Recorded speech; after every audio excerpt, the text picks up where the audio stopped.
difficile. C'est l'autre front de la guerre en Ukraine, la bataille virtuelle, les cyberattaques. On ne compte plus les faux sites internet et autres logiciels malveillants.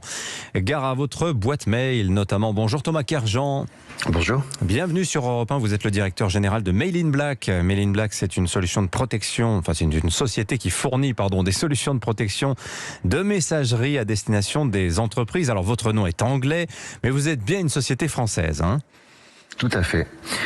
Tout à fait, on est une société qui est leader français de la cybersécurité. On est principalement, on protège 14 000 PME, hôpitaux, donc on protège les boîtes mail contre les attaques type ransomware, phishing, les attaques les plus courantes. Et on entraîne également, on fait via logiciel des simulations d'attaques pour éduquer les employés en entreprise. Oui, parce que ça passe beaucoup par l'humain, les cyberattaques. Alors, je lisais cette statistique impressionnante, Thomas Kerjean, 3 mails sur 4 que l'on reçoit dans nos boîtes mail sont des spams. Et ces spams, alors parfois c'est purement publicitaire, mais parfois ils contiennent ces fameux logiciels malveillants que l'on va activer par mégarde. Quels sont les enjeux aujourd'hui en termes économiques de la cybersécurité et de ce cybercrime? Parce que là on parle vraiment de la dimension criminelle, soit 9 attaques sur 10 à peu près, hein. C'est ça.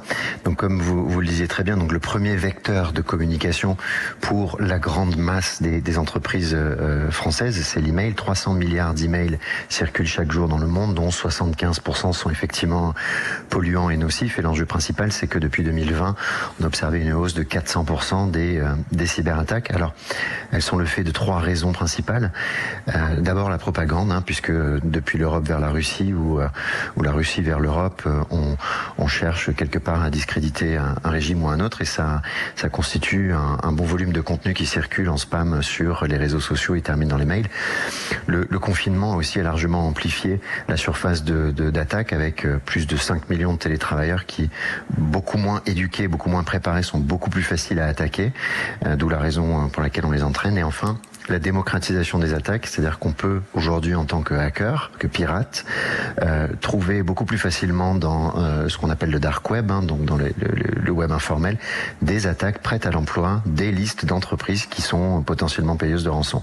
Voilà, il suffit d'y mettre le prix et on a accès à l'ensemble de ces données. On voit aussi proliférer les mails frauduleux, Thomas Kerjean, qui sont de plus en plus proches du réel, c'est-à-dire on s'empare de l'identité visuelle d'une administration, d'une entreprise, on se fait passer pour elle et on en profite pour extorquer de l'argent, des informations, faire du chantage à un particulier ou une entreprise. Effectivement, et le phénomène nouveau, c'est qu'on observe en Europe, en France donc, que les entreprises ciblées sont de plus en plus petites, puisqu'elles procurent un retour sur investissement supérieur pour les pirates. Et effectivement, la mécanique que vous décrivez, donc l'usurpation d'identité, que ce soit pour des raisons financières ou pour discréditer un système de santé ou un processus électoral, sont effectivement en forte croissance. Oui. Voilà, et on va vous accuser de pédopornographie, on va vous accuser de tout un tas de choses. Voilà le type de choses que quotidiennement on va recevoir dans sa boîte mail. Est-ce que, Thomas Kerjean, pour revenir à l'actualité de la guerre en Ukraine, vous observez depuis une semaine, depuis 10 jours, une augmentation de ce type d'attaque? Alors pas forcément à visée criminelle, à visée lucrative, mais dans le but de déstabiliser la France ou les entreprises françaises dans un but guerrier. Alors, ce qui est certain, c'est qu'à la veille dans le cours des campagnes électorales, on va le voir, comme on l'a vu lors des élections départementales et régionales en France, des tentatives de déstabilisation du processus. Souvenez-vous de Aix-Marseille Métropole et de toutes les villes associées qui ont été piratées, dont les serveurs ont été pénétrés, et il y a eu des vols de données pendant ce processus-là. Donc, il y a très très fort à parier que les attaques vont s'intensifier sur le public et qu'elles vont continuer sur les hôpitaux. Le but étant de démontrer quelque part entre guillemets l'incapacité occidentale à soigner ces malades. Sur le secteur privé, on observe effectivement une recrudescence d'attaques qui utilisent des prétextes divers comme des demandes de dons en se faisant passer pour des organismes officiels, des ambassades, des ministères. Oui, il faut être particulièrement vigilant en ce moment, effectivement. En plus, avec l'élan de solidarité à l'égard de l'Ukraine, soyez très prudents si on vous sollicite. Je vais donner ce chiffre aussi.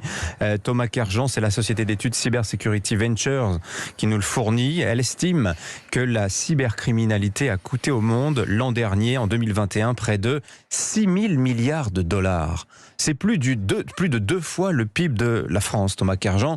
Est-ce que cet ordre de grandeur vous paraît crédible ?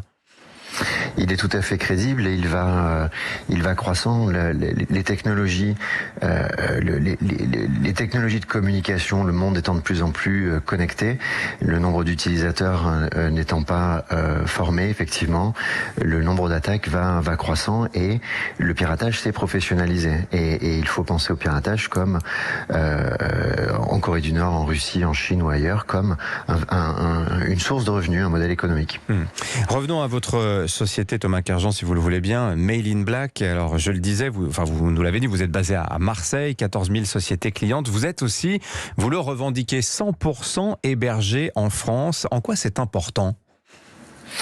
C'est important car sur la cybersécurité, il est important de maîtriser la chaîne des données de bout en bout. D'une part, pour des raisons sécuritaires, mais aussi pour des raisons de protection de données confidentielles ou de vie privée qui transitent par les canaux de communication aujourd'hui. On parle de souveraineté technologique. C'est un enjeu crucial, vous pensez, pour les années à venir ? C'est un enjeu crucial et la France joue son plein rôle. L'administration française, notamment avec le plan France Relance Cyber, dont Mail in Black fait partie, qui vise à créer un écosystème souverain en France. C'est également très fort avec l'ANSSI, qui est cette entité qui veille sur la sécurité de nos organisations cruciales, vitales, les organismes d'intérêt vitaux, comme on les appelle. C'est d'ailleurs celles qui permettent au pays de continuer à fonctionner en cas d'attaque. Donc le gouvernement via l'ANSSI pousse à l'équipement en ce moment, pousse activement à l'équipement de technologie, principalement du secteur public et de la santé, mais encourage aussi vivement le secteur privé à se protéger. Voilà, ça s'appelle Mail in Black et c'est son directeur général qui était avec nous, Thomas Kerjean. Merci à vous, excellente journée. Merci beaucoup, Dimitri. Bonne journée. Il est 6h49 sur Europe 1.